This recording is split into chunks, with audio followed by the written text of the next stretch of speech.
Excellent.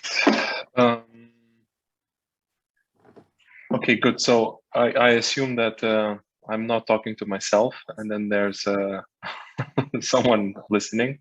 Yes, at least some. At least some of you.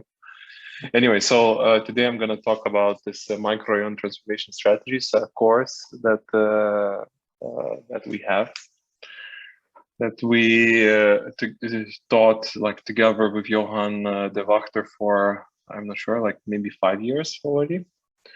And the title of the lecture is Microrayon Transformation Strategies, Lessons Learned, or like to put it simple, let's say the strategies that we know that function, yeah, and then the strategies that we know that do not, yeah. So without wasting any more time, I think I'll just launch my slides. Yeah. You hear me well, right? Yes, yes. Okay, excellent. So this is, you see my slides, right?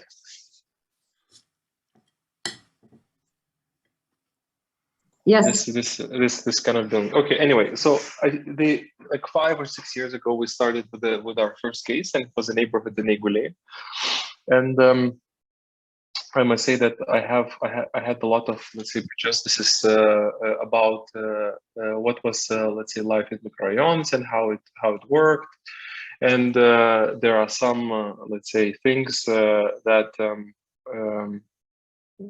also got a lot clearer once we start kind of really getting into it with the intentions, let's say values, the way these microrayons were built. Also spoke with the architects that designed those microrayons and so on. And then the first thing is that even though now sometimes it might look a little bit depressing, but it for sure wasn't. Yeah. To put it in a historical perspective, the way it doesn't matter that those buildings are kind of poor quality and then poorly maintained and then actually very, let's say, cheap to build, but it was an enormous upgrade after the Second World War. At least in Greater Soviet Union, there was the overall housing stock was almost kind of gone, yeah, after the Second World War. Entire cities burned down. And I think the Soviet Union in total lost over 50 million housing units in total, and there was an enormous problem with overcrowding. Yeah, so it would be kind of a normal case that where there's the, let's say, one room, one bedroom apartment, and there's like 2 or 3 families living there. Yeah. It was always the case that sometimes even the kind of the smallest rooms are rented out, let's say, to students and so on. So, or kind of young couples and so on. So this housing, it doesn't really matter that people almost received it for free, but it was after waiting for many years, sometimes up to 20 years. And then these neighborhoods that were built, they were sort of kind of a response to a housing crisis that was already there in Soviet Union for more than, let's say, 50 years. Yeah? And it doesn't matter what most of people claim, that the housing was a priority at the time. No, it wasn't. The industrialization and investments in the industry were a priority. And once those neighborhoods were built, they were incredibly optimistic environments where people would finally get a space of their own. It doesn't matter that sometimes the walls are as thick as some kind of cardboard boxes, that some of the windows don't close properly, but it was at the time a major let's say upgrade in life quality. So let's say the pace and then the speed those neighborhoods were built. Yeah, now we kind of see, let's say, the cost of it, that they're kind of, some of them are almost falling apart. also due to poor maintenance. They're not energy efficient, and then there's this kind of list of problems that that sort of follow it from the very beginning. In Soviet times, the electricity or heat cost literally nothing, and in total for housing, one household would spend less than 0.1 or 0.2% for heating electricity wars. Essentially kind of, there were almost no living costs. Yeah. So, and one thing that changed after 1991, after we gained our independence, all of these kind of balconies and all of the apartments got private. Differently from countries that did not privatize these housing units, we actually kind of privatized 99% of that. And then now in Lithuania, we have a home ownership of around 98 to 99%, and only 2% of people actually rent, at least officially, in official statistics. So it means that it is incredibly hard to transform it. It is also, I think, it kind of raises a lot of eyebrows. Why would you want to invest in 100% private property, or why would you want to do something with public money for 100% private property? Why don't you just then those guys who just moved out of the city and live in a villa would ask for the same, let's say, benefits? But one thing that we have in Lithuania, we have like 55% of our people live in those kind of this type of housing, and only 45% of our housing stock is something else. So at the time of their construction, it was perceived that those buildings should, with a good maintenance, they should last like 30 to 50 years. But most of the buildings that are built after the war are kind of already expired. Yeah? And since it's almost 100% private, it is incredibly difficult to talk about kind of demolition or any kind of development. So this kind of forms the basis of our studio, which is called Microrayon Transformation Strategies, and especially designed for Lithuania's case, where we try to come up with, let's say, solutions of what we could do and how can we improve the public realm, the kind of technical quality and other aspects of this housing. So we have kind of a suburbanization problem. So there are a lot of people who move to the outskirts. Yeah, we also have a kind of major decline in our population, especially after getting into European Union. Some cities lost around 25% of their people. Of course, this since in the last 10 to 15 years, also the situation in Lithuania increased. The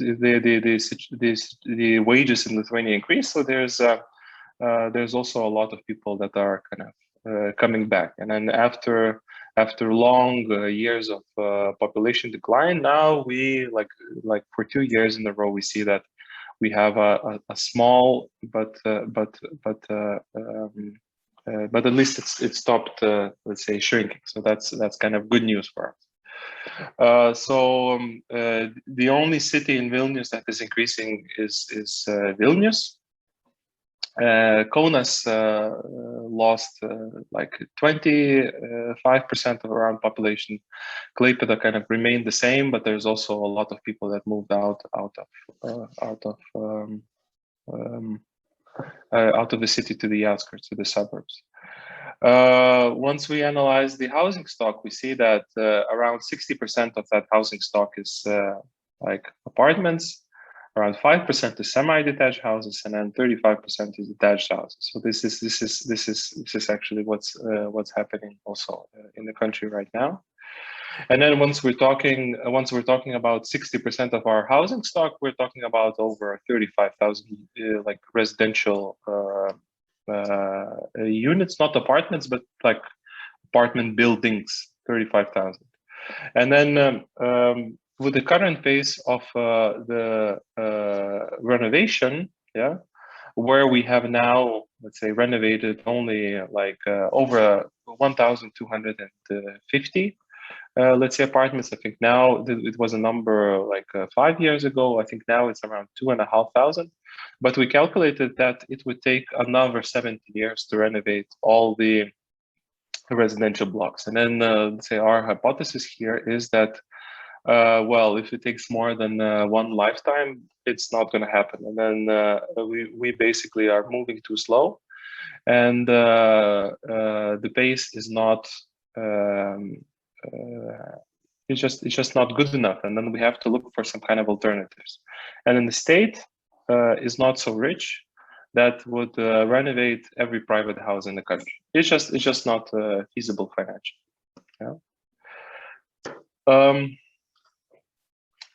This kind of shift of population, where before, let's say in 1991, before our independence, we had one owner, which was the state, and then we had like 2,900,000 dwellers, and now we have the major problem is that now we have 2,900,000 owners and dwellers. So that's kind of the core of a problem.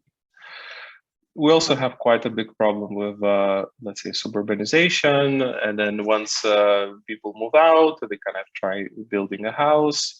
Sometimes infrastructure actually never comes. And then there are some, let's say, irresponsible developers that develop a land like this, and they would just leave it, like sell 30% of plots, and that's pretty much it. And sometimes people have to kind of put money into public infrastructure themselves.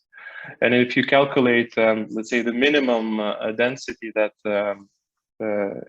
it kind of justifies the expenses on infrastructure that it kind of pays off, you would need at least 30 people in a hectare. Areas like these, with the plot sizes of over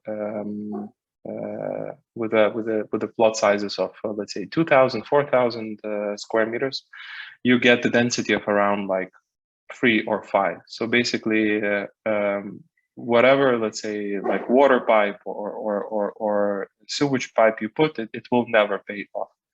And this kind of movement from the suburbs to the city actually causes quite a lot of traffic jams, and this kind of a vicious circle where you invest in road infrastructure, and then you kind of improve the conditions for the suburbia, and then you have even more traffic coming, let's say, your way to the city, and you make it much more attractive to live outside than inside the city. So we also kind of thought, so okay, so what happens like from let's say, what are this kind of demographic, let's say, situation in Lithuania, and we checked that the average average age, and then we see that those microrayons are aging quite fast. There are some, and it correlates very much with the time once they were built. There are a lot of residents in those areas that actually moved in once it was built, and then they still live there. So let's say if the average age is somewhere around 50, it means that they could be like a first or second generation dwellers there. They could have moved in once they were, let's say, 20, 22, and now they're already in pension, and then they're just kind of living there. So also, say the purchasing power is with our like small pensions is almost 3 times smaller than the working person's. Then we have this let's say a grid of how many people receive who live off from pension, and it kind of tells us exactly the same story, that most of there's There's more pensioners there than young people. So what we have in Microrayon, it's like some, let's say, students in some cases, and then some, let's say, pensioners. Of course, there is a mix, but it's not as healthy as in some other neighborhoods where you basically have all the age group and all the other people. And then we have this kind of let's say image which kind of depicts what is happening here. So it's starters that don't want to spend a lot of money on their housing, and then there's also these grandfathers and grandmothers that live nearby. Also, a big problem is that some of the, let's say, infrastructure is falling apart. Then there's also the stuk is falling off. There's a problem with elevators, and then it's actually just a kind of public spaces are also deteriorating because the people park there. But it's not the problem of these days. These days only. Actually, the problem started much earlier, and this is kind of caricature from a newspaper from Soviet times, and then this basically says that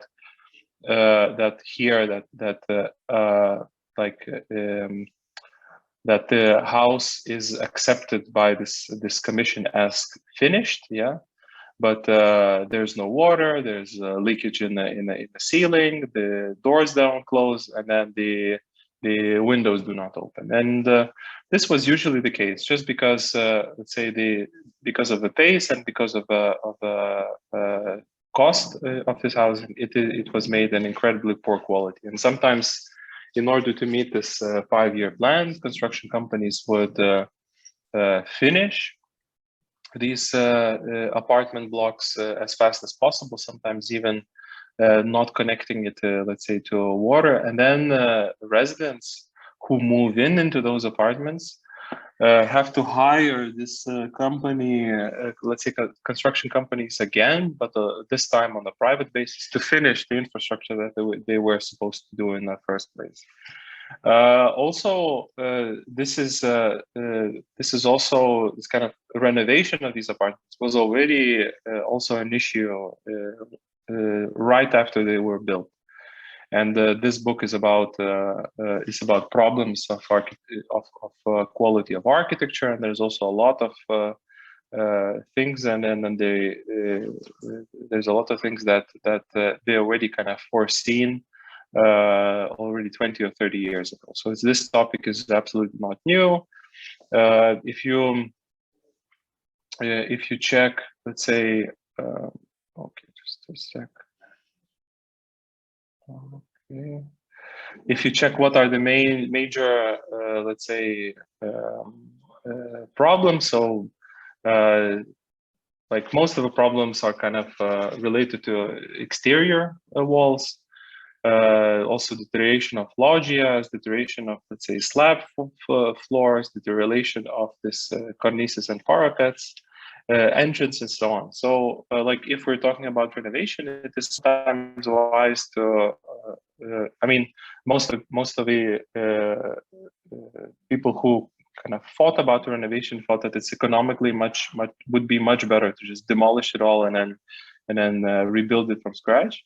But then once 99% of that is private, it is almost a task that is impossible to do. And then you would need 100% of owners to agree, and still there would be no. It would be just impossible financially to undertake this kind of operation. So our conclusion, after doing quite a lot of analysis, that around 55% of our population live in poor technical quality housing, and it would be very bad if this housing kind of would start falling apart all at once. and then we still somehow need to foresee what are let's say the main problems, and then somehow try to mitigate it. Yeah. We also have a renovation program that is running, and then this is also a caricature that depicts that, where there's this kind of old grandmother that doesn't care about their house, and then there's this kind of conflicts between neighbors that are encouraging each other to renovate.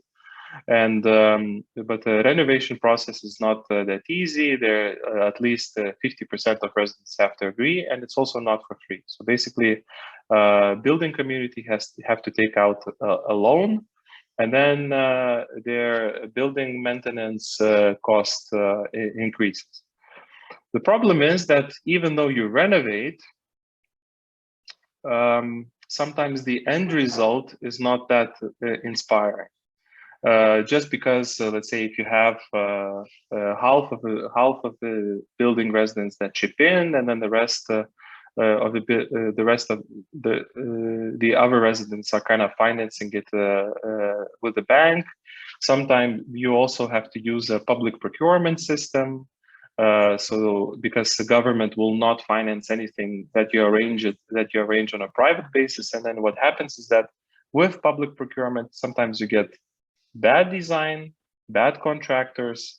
You get this kind of ugly colors. For instance, this is Trespa, which ages terribly. Then you immediately have like you see the problems with leakage. Then you see that, okay, so this thing is obviously not properly, let's say, insulated. And then what happens is that, let's say, at first, most of these apartments didn't have like any ventilation. Sometimes people would even close the ventilation shafts just because the windows were not airtight, or the doors were not airtight enough. But what happens once you insulate and then you still don't have a ventilation, then you have this kind of humidity from the humans breathing, kind of evaporating and then getting into walls, and then you have this fungus and then everything else. So what happens is that sometimes this renovation causes even bigger problems and even worse microclimate inside the house than it was before. So we also have some good examples that we kind of aspire to. I think this one is from Slovenia, where they kind of transformed it completely, built some extra floors, made some nice, let's say, ground floor. Okay, these examples might work, but again, kind of achieving this type of architectural quality actually requires enormous amount of work, and still this is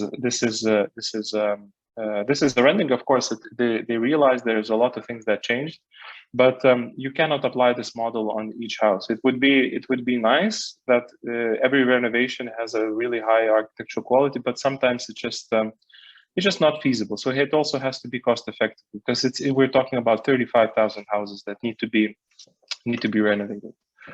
Yeah, and then yeah, this is also some, let's say, problems. What happens is that new windows, new layer of insulation, new outside doors. They kind of renovate basements, strengthen balcony structures. This is the kind of the major things that they do. There's also some, let's say, local initiatives with community gardens, trying to kind of reclaim the space from cars, putting hammocks, and then there's a lot of architecture interventions, and it's not that we're not doing anything about it. Yeah. However, we have a problem of such magnitude that is just it really becomes incredibly difficult to propose, to kind of just to scratch the surface of that problem. So in all of this kind of sea of housing, we renovated like 3 or 4 or 5%.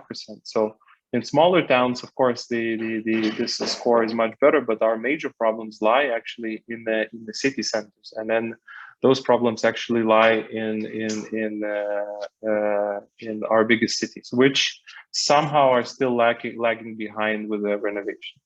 Okay, so we talked a little bit about microrayons, and then one thing that we also wanted to investigate. So what is happening outside the microrayon? What happens outside these microdistricts, and what is the currently available in our housing market?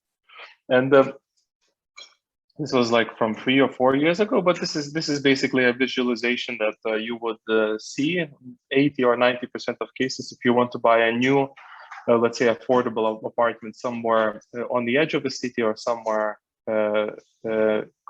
like in a similar like microrayon conditions. It's usually like a gated neighborhood. It usually has balcony, some kind of closed garden with a children's playground, where you kind of get this fake sense of safety. And underneath it all, you usually have quite a lot of car parking. Yeah. So what we see now that there's like two types of developments. There's this like suburban developments or sprawl that happens kind of spontaneously almost all over all around the existing city. And then you have some inner city developments. There's quite a lot of, let's say, population movement in the country. Then we also analyze, let's say, the housing stock, but I'll just maybe go kind of real quick. We also see that there's quite a lot of real estate transactions. So the real estate market is not dead. So it means there's a lot of things that are happening. Yeah, but our hypothesis is that there's a lot of things happening in the inner city. So it's kind of, there's a lot of things happening as redevelopments. And then there's a lot of things that are happening outside the city, which is essentially a sprawl. But if we check, let's say, all the projects, we see that these things in white are the areas of this microrayons or this Soviet-built housing. We see that there's almost no development in microrayons. Yeah. One thing is that they were designed as structures that are finished, that are done, and then there's no space to develop anything else. On the other hand, there's also quite strong community. So whatever you do, you will receive some.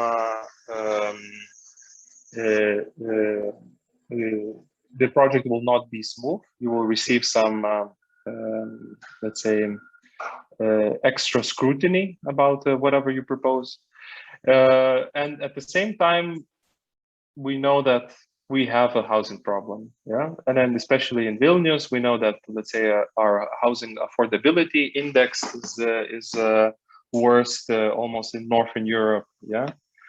We know that our housing costs compared to the, let's say, amount of money that we earn are higher and almost kind of comparable to Paris, this kind of ratio. So then we also have these kind of like major, like we have some, let's say, developments along the major roads, but if you kind of like go through the street, you wouldn't really kind of see a big of a difference, except that there's just much more parking. It's much denser, and then there's much less green. Yeah, and then usually these kind of playgrounds are a second level and so on. There's also some extra development, so this is kind of just an imitation of nature. And now what we see, just we need some, let's say, text somehow. Mm-hmm.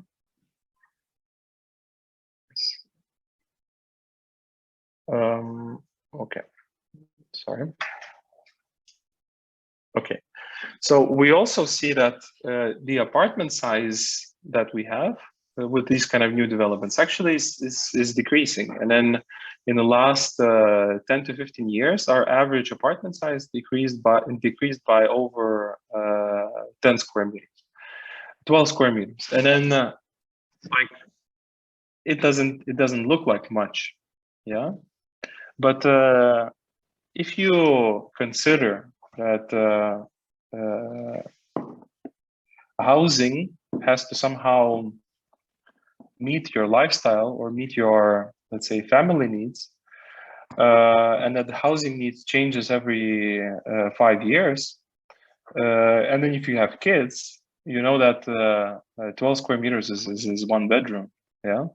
So basically, with the same, let's say, amount of money, we can have one kid less.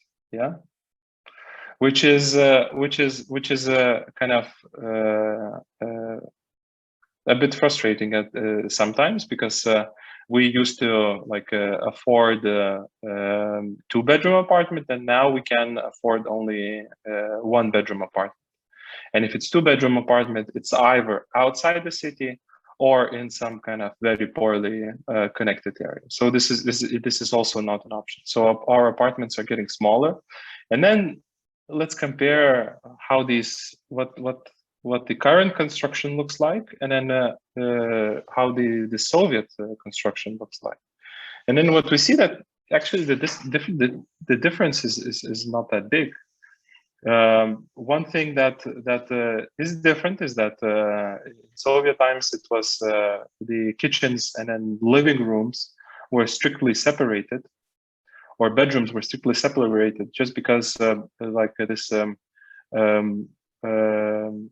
there's this difference between how Lithuanians name apartments and then how others name apartments. So for instance, in Lithuania, 1-room apartment is not 1-bedroom apartment. It's just 1 room. It's like a studio. Yeah, and 1-room apartment is usually like one room where you sleep, and it's also your living room, and also a separate kitchen.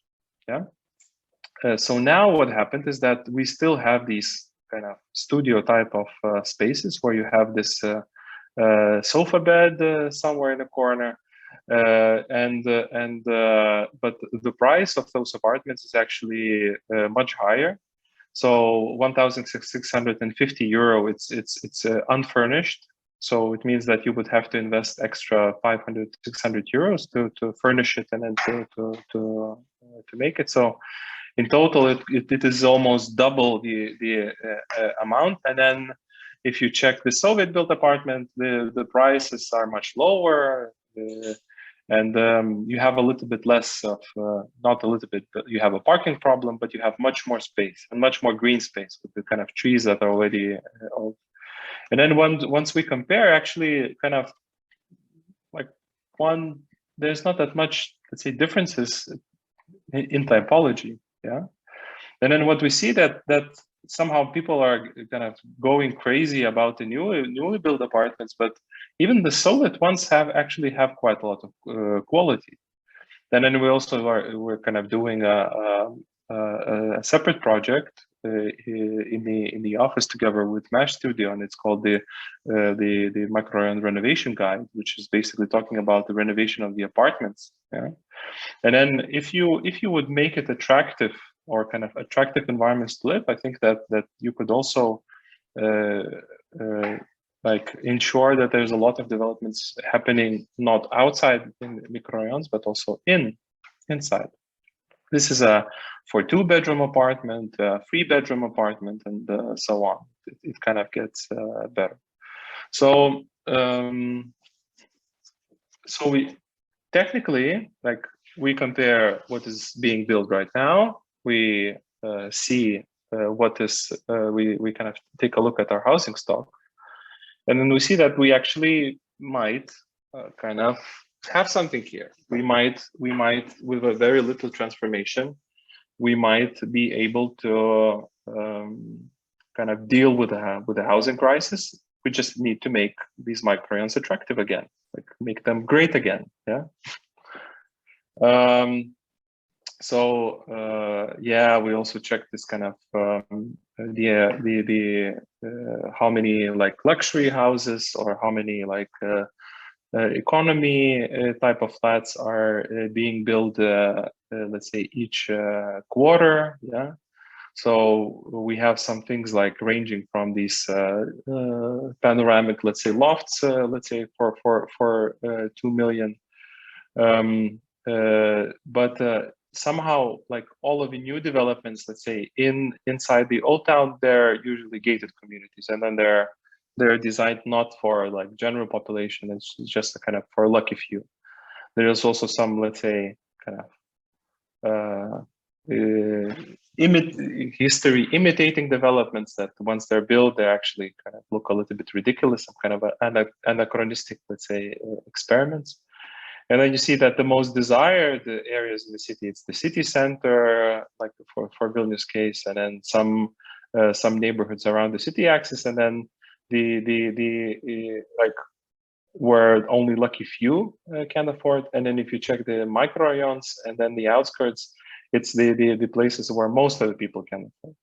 We also did the same analysis for Kaunas, and we see that the population decreased by 27%, and then the Kaunas region municipality, which doesn't include Kaunas, increased by 12.4%. Yeah, so some of those like 12% or a little bit more, like by like 14.6, let's say, they might have left for Vilnius or some other towns, and then but 12% of Kaunas residents that actually using Kaunas infrastructure are living here, just outside the city borders. Again, for us, it's also kind of interesting to see like new constructions and transactions. Then like kind of also assess the demographic changes, also assess how much the use of public transportation decreased over the years. Of course, like in 1995, right after the fall of Soviet Union, we had an amazing, let's say, modal split, which almost unachievable for non-Soviet, let's say, countries. But at that time, only 1 in 4 families would own a car. So kind of well-developed public transportation system was something of a essence of how to get people to work. And then right after the 1990, like everything opened up, so free market, and then this kind of wild east phase started, and the amount of cars on the roads increased massively. Yeah, but up until now, if we check, let's say, modal split for Kaunas, it's still very good. So even the most developed countries don't have more than, let's say, 40% of people using the public transport. And here it's still around 60%, just because this public transport network is very, very well developed, and it's actually still quite fast and quite convenient. We have all of the, let's say, kind of building permits, and you see this kind of, it looks almost like a disease, these kind of small red dots that are around around the city center. And this is all of say new developments that happened after the independence. And we checked again, like, is it maybe our hypothesis is also applicable to the city of Kaunas? Do we really not have any kind of new developments inside the old microrayons of Kaunas? Well, yes, there are like some, but our hypothesis is kind of more or less correct. And then what you have now, you have these kind of suburban developments that really most of the times lack quality or not even quality basic infrastructure. You also have some people who build houses themselves. Yeah, so like sometimes they just try to chew on a bigger piece that they can swallow, and sometimes these kind of houses are being built for a decade, and then first they make a roof, then they put on windows, and then this let's say facade materials comes later, or sometimes they just live like this. Yeah. And what we see that there are very little developments in Microrayon, and then we see that like real estate developers somehow ignore microrayons, and then they don't see maybe any potential there. And our main question is, what is the potential? Yeah, and this is what our studio we're doing for the last years, and I'm now going to show some student projects, and then we kind of I will try to say make a make kind of summary of what we let's say discovered, and what are those lessons. So one thing that we find out that actually government financed renovation programs are limited. Yeah. we're not that rich to renovate every house in the country with public money. Yeah, nobody's that rich. Yeah? Unless we have some kind of a rental system, unless those houses are kind of private, part of like I don't know, social housing, municipal housing, whatever you call it. Yeah, you can. We looked at this kind of Danish, Dutch systems, Swedish, and so on, and we see that like in order to do that, first you need a lot of public property. Yeah, publicly owned property, which would be housing, and then you need a lot less. A lot smaller percentage of homeowners. Then you also need to somehow kind of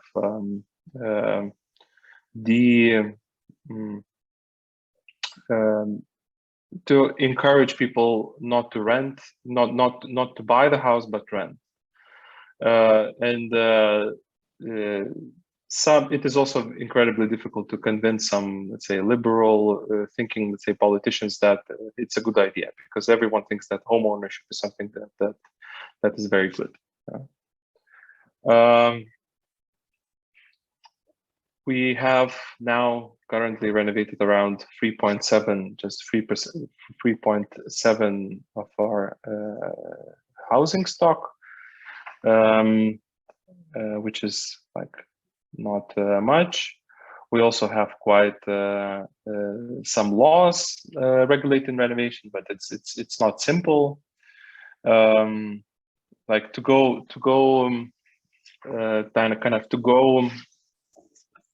in steps. Like I could explain real quick. You basically have to form let's say owners community.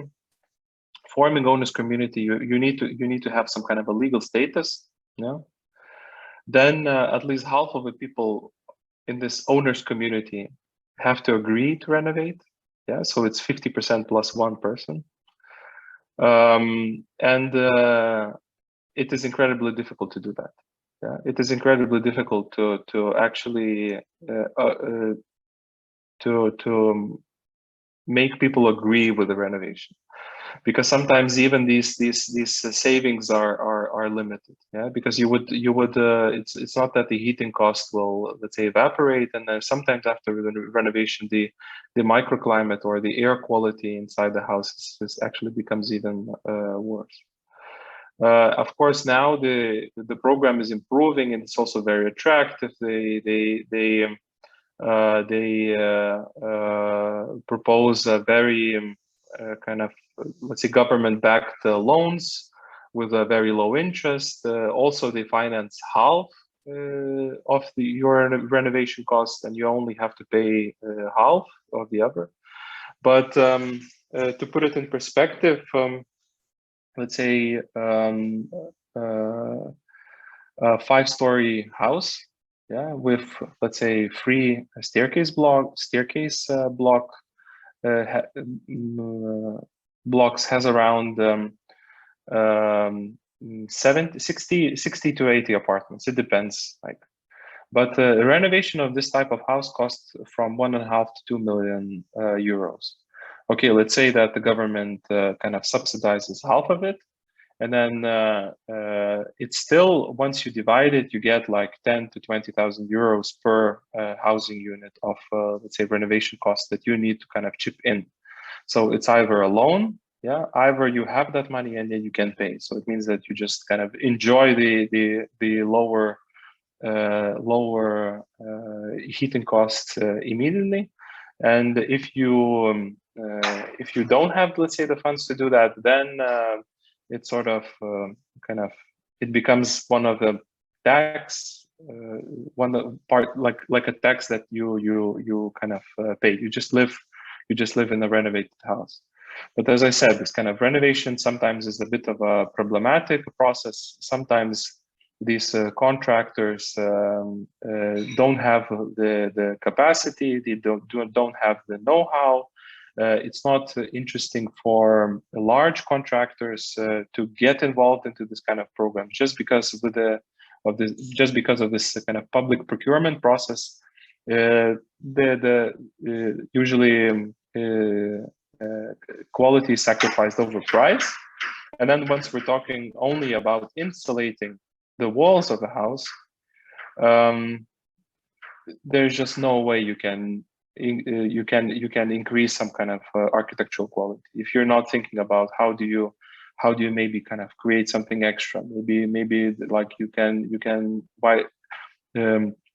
How can you kind of transform, let's say, the back garden to some kind of a community, let's say, space?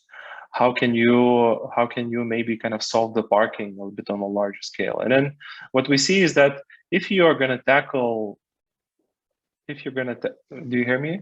Okay, if you want to try tackle this renovation on size of a plot, is just not possible, because first one to renovate will kind of form a land parcel, and then they will use the, let's say, development potential of all the other parcels.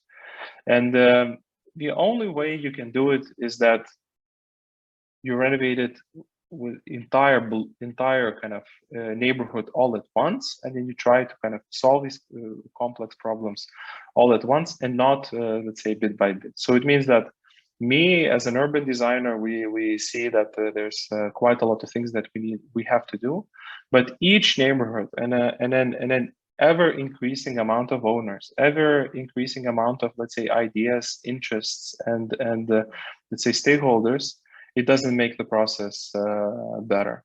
Yeah, it doesn't make the process easier. And then we are kind of thinking like, okay, so like if renovating every neighborhood in the country is such a kind of almost painful and difficult process to go through, how many, let's say, urban designers you need in this country in order to actually undertake this type of challenge? And in the end, once we're talking about, again, like 1,000 apartments, 1,000 owners, sometimes even more. So who's responsible? Yeah, who's the one to blame? Is it the state to blame that the private residents don't renovate their houses? I don't think so. Is it the residents? Is it the kind of specific resident of that house is to blame that the house is not renovated? Once there's, let's say, 51% of those, let's say, residents that do not agree with that or don't see the point. So there's a lot of kind of there's a lot of questions that are a little difficult to answer. We also have this very complex financing solution and decision-making process. Believe you me, I mean, like if it would be easy, I think it would be already done. And then we're already like we're talking about renovation for 20 years already, and then we see that there's actually very little progress. Those financial models are getting even simpler every year, but they still remain quite complex things.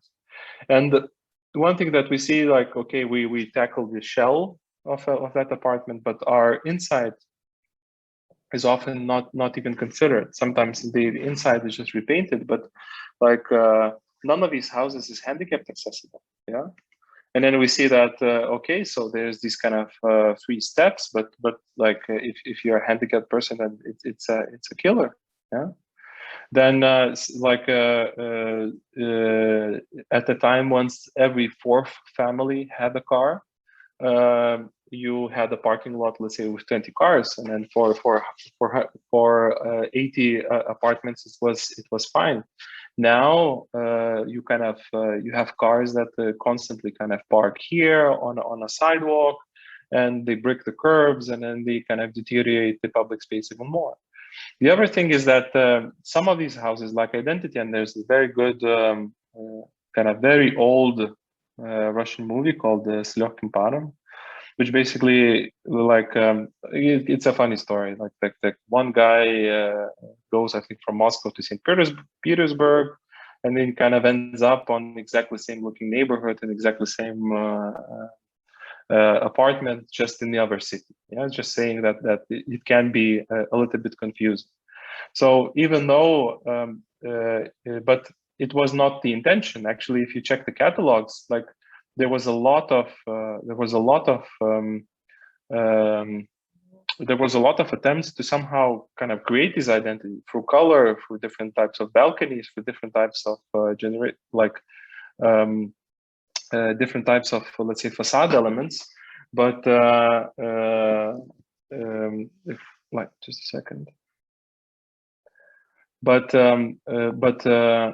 what kind of one feature that kind of doesn't help, yeah, is that even though sometimes these kind of houses have slight differences, but they still look very much like a just concrete slabs or concrete blocks that are laying in an enormous amount of undefined space that looks like it doesn't have a known. And then once you don't have an owner, then you have cars parking on a children's playground. Then you have this kind of spring, let's say, view that people just leave their cars wherever they have space, and then it kind of then sometimes people even park on a children's playgrounds. There's also this accessibility problem for handicapped people that I said, and you have these kind of giant, let's say, ramps or elevators, lifts to the second floor. So it really, I mean, it looks ugly, yeah. And then it doesn't look like a designer did something here. Then there's also this kind of, again, poor technical quality issues that are kind of popping out. And then since every wall in these houses is kind of retaining wall except a few maybe somewhere here in the middle, it is also very difficult to reconstruct them, to join the rooms and so on. And sometimes once people try to join those rooms, they sometimes are responsible for kind of crack in the walls of other houses. One thing that we kind of think that is quite good, that those houses usually have quite diverse, quite a lot of different typologies, even in the one building. So you sometimes have like a one-room apartment, and there's two-room apartment, three-room apartment, or four-room apartment. So it up until now, yeah, it creates a condition that you still have quite a good mix, yeah, of people. And then in Soviet times, it was always sometimes kind of TV presenter or kind of a singer or a famous person would live next to kind of just gardener, like a welder or whatever kind of simple. So this mix is still there. Yeah, it's not that those neighborhoods will become some kind of I don't know, like places dominated by one, let's say, social class. Most of them have a still quite good mix, except that they're aging. Yeah, and of course, like population changes, and then sometimes those apartments are places where like grandparents are replaced with their, let's say, grandchildren, and then their families. So at least in my case, in one of these blocks where I grew up, and you kind of come back, let's say, to check out like how it changed, and you see that there's a lot of kids, and then you see that actually those kids are the kids of kids that I used to play with. Yeah, once I was a kid as well, like a million years ago. Yeah. We also see that there are some kind of, let's say, uncoordinated renovations. Sometimes people, let's say, demolish the walls, they make an extra room if they lack space. So these kind of like type of conversions are possible, but they're currently, let's say, most of them are illegal. Yeah. And if we also kind of investigated of what could be like potential transformations of how you can kind of modernize those apartments. And then there's also like we kind of talked a lot about density and so on. And I think that kind of this potential, there's a lot of potential that lies in a current density of a microrayon. Yeah. So even though like density is quite like floor space index is 0.5, yeah. We see that no, not floor space, ground space, and something is wrong here. Anyway, we see that maybe if we kind of try to use the space efficiently, then we could create a little bit more quality and also somehow finance renovation, a little bit better renovation of these houses. And this was a project done in Georgia by one of our students. And then the idea was that okay, so like if we would be able to, let's say, experiment and then let's see what would it take to almost double the program. So you have this kind of microrayon, yeah. Why don't you build like this kind of on the edges? Then you create this kind of courtyards, but then again, this open space becomes closed. And the question is like, do you kind of still have the quality?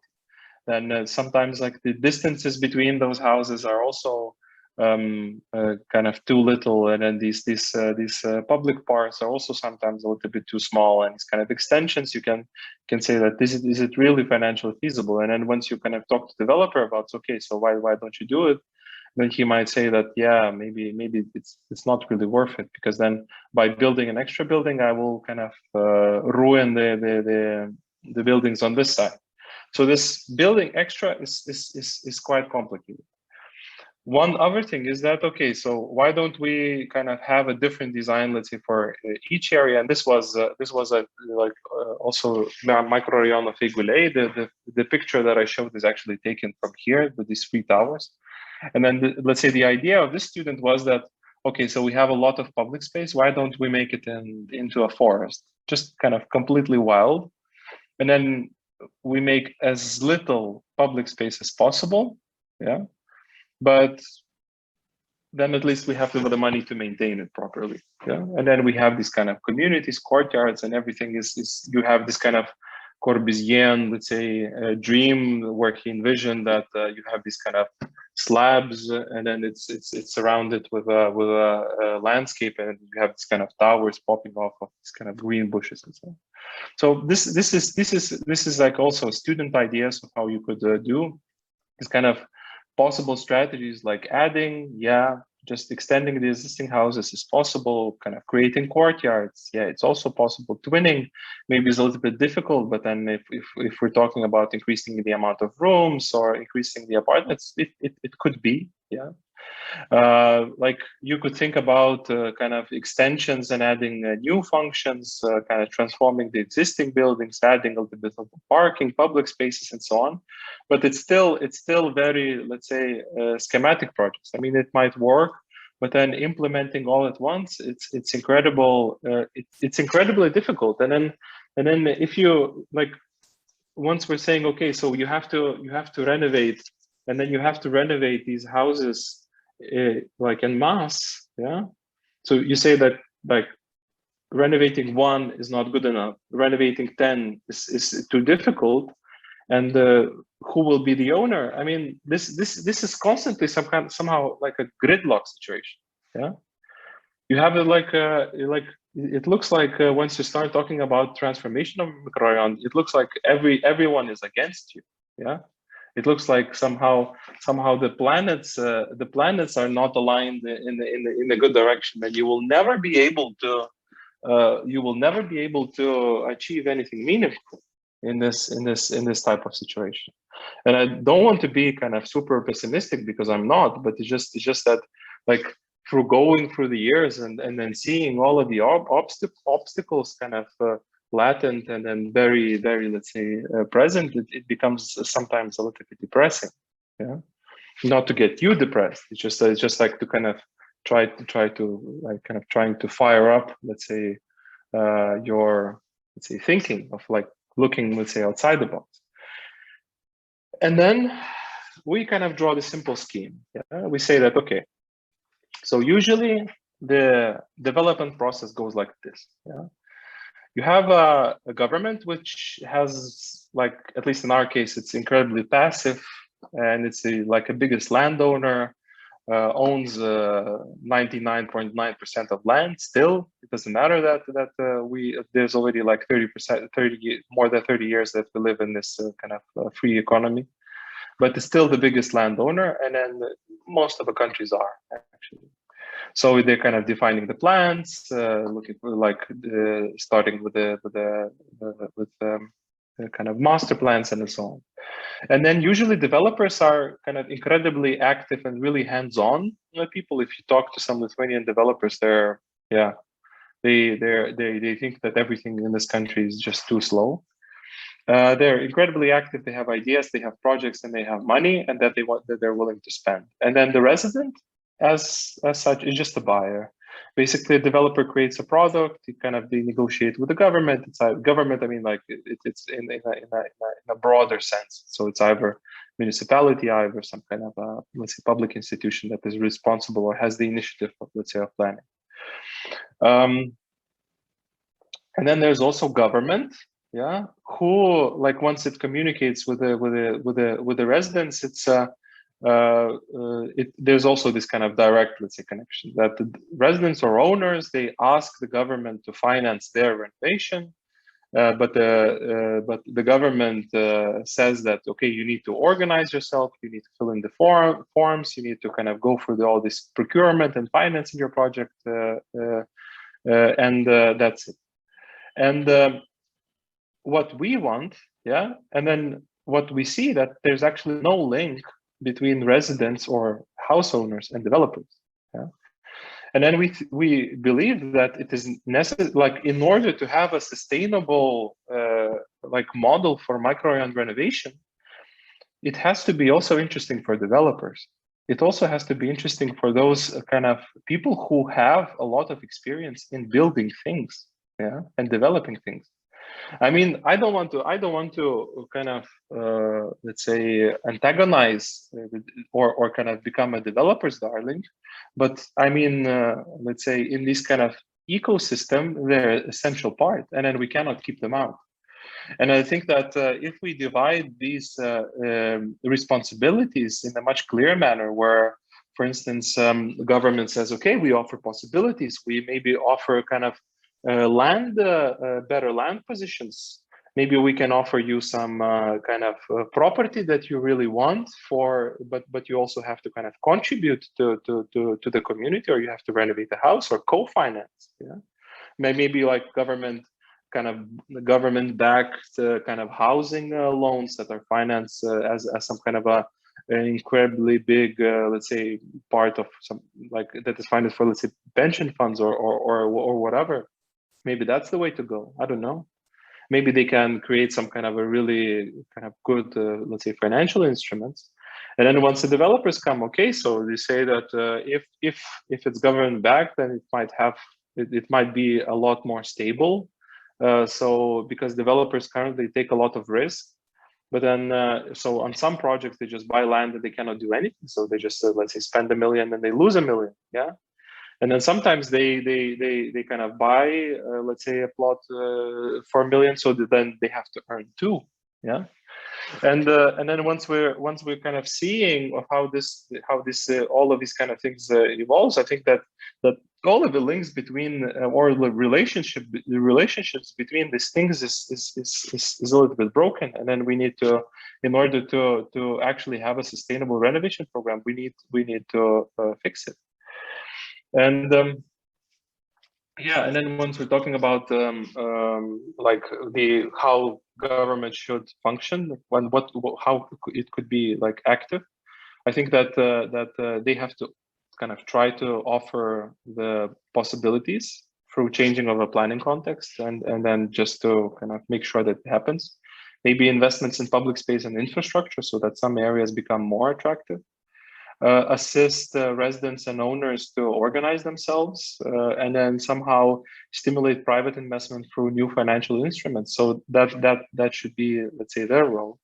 Once we're talking about like developers, I think they should understand the development potential of the microrayon area. So that's one, I think. But for them, first it has to be interesting. If it's not interesting or it's too much risk, they will never do that. And then they need to develop like an integral strategy for new construction and renovation, and maybe kind of use all of their innovation capabilities and capacity, or maybe kind of investigate of what could be kind of efficient new housing renovation methods. Because if you kind of just plaster it and you put some kind of insulating material, this will never work. We see that it doesn't work right now. And then the other thing is that the developer, as a kind of should also orchestrate all of the things that everything falls into the right places. And then they have to kind of have a collaborate and then on this comprehensive and sustainable strategy for the whole image. They also have to kind of market it. They also have to convince people to that's good, and also then sell it. And instead of just kind of taking all the risk and then taking all the profit, maybe like a government could also benefit from that. And then once we're talking about, let's say, residents, we need some kind of active community leaders that are able to organize and mobilize owners, and we also need willingness to collaborate with external experts, again with the same developers. We need to somehow like to stop demonizing, let's say, each other. I mean, if the developers are against the government, and then the government is against the developers, and then the developers are against residents, and then so on, and it's constant fighting, we will not be able to do kind of to reach anything.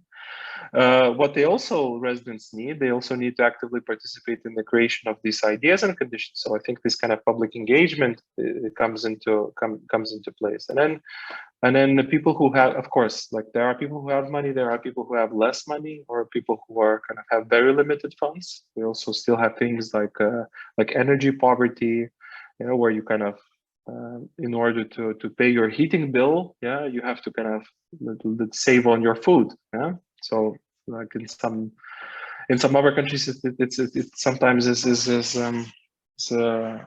uncomprehensive. Yeah? So yeah, so we have this current, let's say, active real estate developments where Microrayon is incredibly static.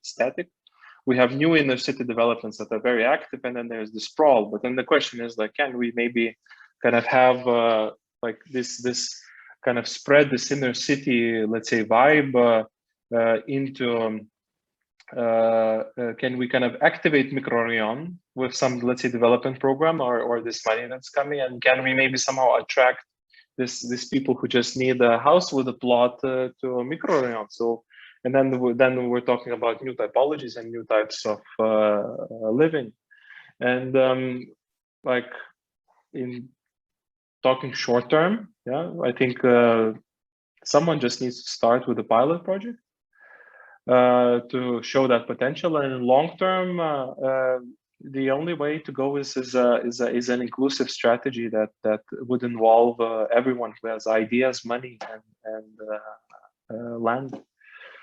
That's it. That's kind of, let's say, what we learned in this 5 or 6 years. So I'll be very happy to answer your questions. Thank you, Martynas. So questions?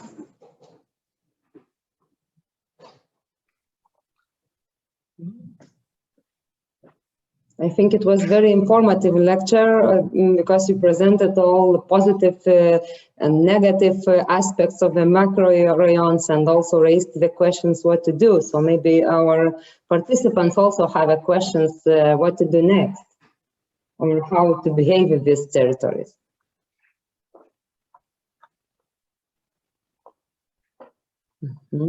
So if no question, I have one.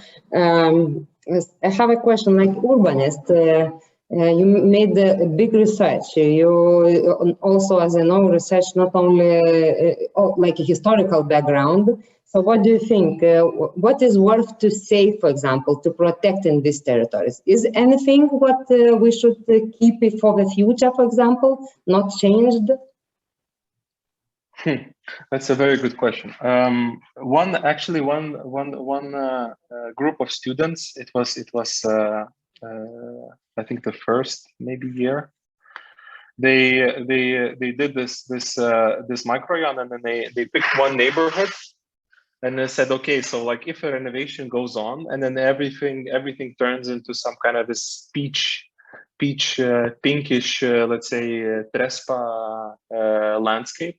With a kind of all the facades will be insulated, then we will not be able to see how these buildings look just because their shell kind of will be changed completely. So why don't we, let's say, reserve part of a neighborhood and then let's make it heritage, yeah, because like it's older than 50 years, so technically maybe it could be. So that's I'm not let's say saying that everything is valuable, but I think that it's in some places there's quite a lot of value, but what we're dealing here, it's not necessarily, let's say, the it's not necessarily, let's say, the how shall I put this? We're not looking at it from, let's say, architectural perspective, where we say that where we look at those buildings as something other than housing. Yeah. Like this image, it obviously has some kind of it's aesthetic, yeah. But we're not talking about aesthetics here. We're talking about a kind of housing crisis. We're talking about the technical quality, and then we're talking about the gridlock, let's say, situation that we are in right now. Yeah. And then once let's say I'm asked, okay, so what out of all these buildings or all of this kind of infrastructure is worth keeping? Yeah, then like I think everything will stay. Yeah. One thing that if someone would ask, okay, so what the future holds for these type of neighborhoods, like, will there be like, okay, so the self-driving and flying cars will solve anything? But sorry, but Prius still needs a parking space. Yeah. So I think that the future will be very similar to what we see right now. And then it's either those buildings will be in a condition that is technical condition that is much worse, and the same people will still live there, or the let's say technical condition or those buildings will, their life will be extended for let's say 30 or 50 years more. Yeah. But I think we're not in the 60s or 70s once architects or urbanists like could draw like a city for 10 or 30,000 people. Now we're basically dealing with the consequences of the things that we did in the 60s, 70s, and 80s. Yeah. And then if we say, okay, so what is worth keeping? I mean, like I don't want to be the judge of, or I don't want to be, let's say, responsible for demolishing someone's home. Yeah. Because I mean, like in the Netherlands, I was kind of participating in some projects that involved the kind of relocation of over 2,000 families, and only like 30% of those families stayed in the neighborhood, and 70% were offered an opportunity and decided to leave. I think that, and it was a super complicated project, but it was done with a neighborhood that has like 95% of housing that is social housing or housing corporation owned, let's say, property. Here it's 99% private. So if we're let's say to fantasize about our ability to change, let's say, the urban structure, or kind of move like we did in the 60s, 70s, or 80s, I think it's not realistic. I think it's not the value that we define. It's actually the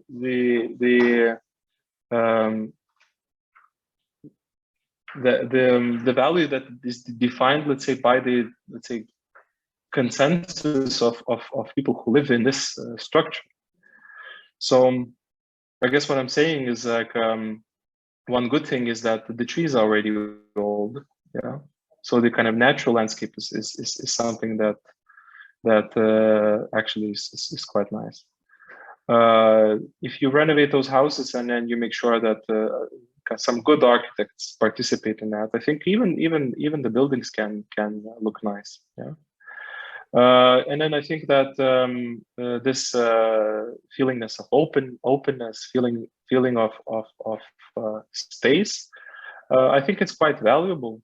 Yeah? So like if someone would ask me, okay, so maybe let's kind of build all the open space, I would say no, you need some kind of a much more balanced approach.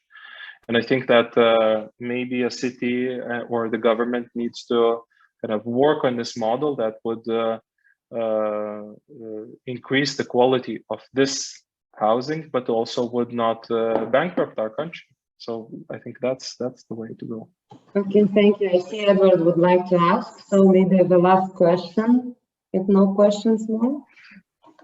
Thank you, Laura. And Martynas, thank you very much for that presentation. It's absolutely outstanding in the research that you've done to prove what is needed to be done in your work. And I think that's maybe a lesson for the participants in this summer school. It's not just about turning up at a site, whether that's the site in Kaunas or in their home territories, and just reviewing the site. It's understanding the extraordinarily complex range of problems associated with that. And you did an outstanding job of having done the research, but also representing that research in a way that was very legible, so that anyone can understand the problems of transportation, aging, and the like. And so I think so I have just a question, and you touched on it just now, but this relates to my previous question in the previous presentation, that of course these sites were constructed under very different circumstances. And the circumstances that the young generation today face, and the ones in which these buildings will start to reach the end of their life, are existential, both for the buildings and for the planet in which these are inhabit. So maybe it's more of a comment than a question, but there is going to be a reckoning, isn't there, in the next decade or two, where we have to understand that what we're doing now, the work that you're doing, although exemplary, needs to be done at a scale which we're not currently achieving. Exactly. That's a really big challenge economically as well as socially for those that will be living in new houses that maybe have to replace these. And I say that really for the participants for the summer school to start thinking about that. This isn't about tinkering anymore. We have to think, I think, on a scale as grand as those that we're designing these, but we don't have the resources, and we can't also impact the planet in the way that these did through their use of concrete and energy that was required for these buildings. So it's incredibly complicated challenges that the young generation are having to cope with now. But I just wanted to thank you for the work that you've done. It's exemplary and as a case study. Thanks. Thank you very much. I want to kind of contribute a little bit to what you said, and actually we also discussed a lot with the Ministry of Environment, and one meeting says that like I think the deputy minister said, okay, so what do we do with it? Yeah, just to kind of, and they say that do it like you cannot fix a mass housing problem without let's say mass renovation program. So like it has to be scalable, and then you have to analyze well the methods, and then how it was created, use maybe similar methods. Of course, I mean, I'm not talking about coming back to Soviet Union times, like heaven forbid, but I think that this kind of ability to scale things up is necessary.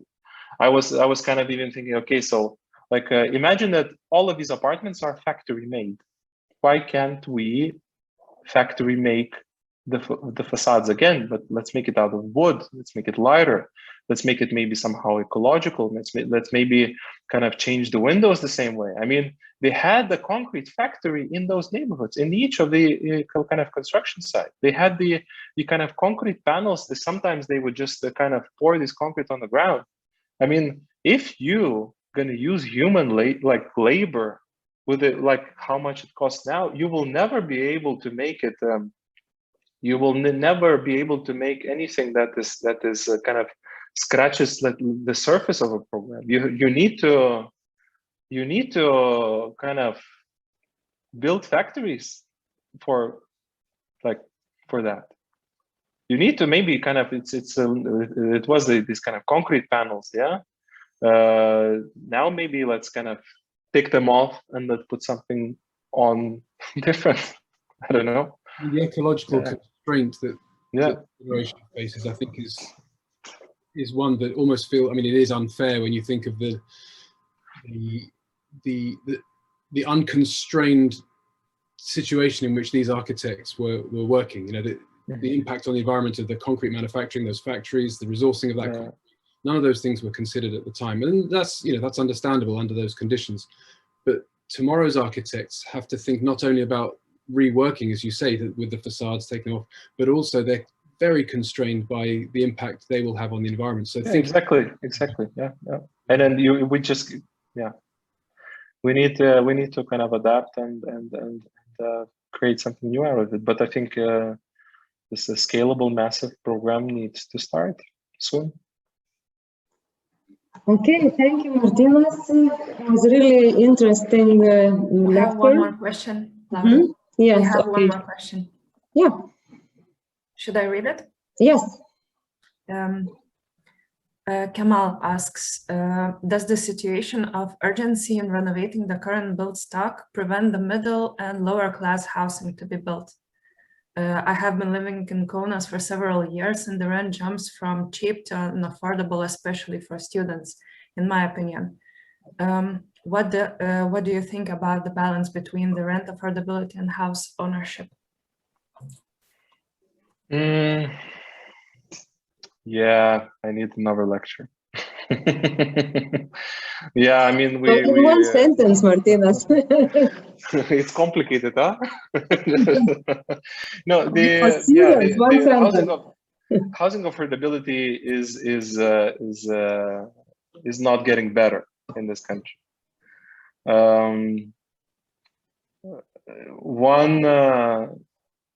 One of the reasons is that the government is not really active in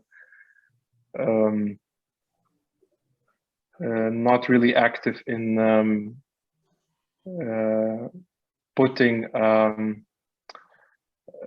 let's say like communicating what it needs. Yeah. So basically, we don't have our social housing programs, or let's say starters housing programs, are non-existent. That's a fact. I mean, our social housing stock is total rubbish. I mean, like I also had this discussion with the Ministry of Social Affairs, and then they they now have a subsidy to build outside the city. Yeah, which basically say, like, in planning, we say, come on, you have to stop with this kind of goddamn suburbanization. You're just wasting resources that you do not have. And they say that. So what are you suggesting? That to kind of build social housing in Laisvės alėja or some kind of prime locations? And then my answer is exactly. I mean, at least it does. At least at the time once it's built, it's actually worth more than just the value of materials and the work that you put in. Because let's say most of our country's social housing is worth less than like the bricks that you put in. And talking about starters, vulnerable, like these kind of upwards mobile, the guys who are kind of have the entire life in front of them. Yeah, that will definitely repay anything we invest in them. Yeah. I think that, like, just creating a kind of comprehensive starters housing program where you have this kind of you're kind of have this extra step at the beginning of your life, so that you don't have to kind of bother about how to make your, let's say, ends meet once your like financial capacities is a bit on the lower end, because like you need to think about like how to develop yourself, about work, about your studies, and not about whether I'll be able to pay rent, whether I'm kind of be kicked out in the cold in Lithuania, like before Christmas or something, or some kind of other, let's say, tragic situation. So like, yeah, we need a program to help starters. I mean, like if there would be some things that if I would have, let's say, €3 to invest, I think like 2 of them would be in education, and then the last euro would be in kind of trying to catapult this younger population or into new heights. Because like if a housing is a problem, I mean, housing in all the countries is a huge political tool. I mean, housing is like, it's almost on agendas of a politician in each country. If there's let's say a country that doesn't talk about housing, something is wrong with that country. I mean, even even the Hugo Chavez, like this kind of so it's like from left wing to like also UK to right wing politicians, housing is always an issue. So and then just the fact that we don't talk about it is actually, I think, the main the problem, yeah, or is at the roots of this problem. So that's a really long short answer.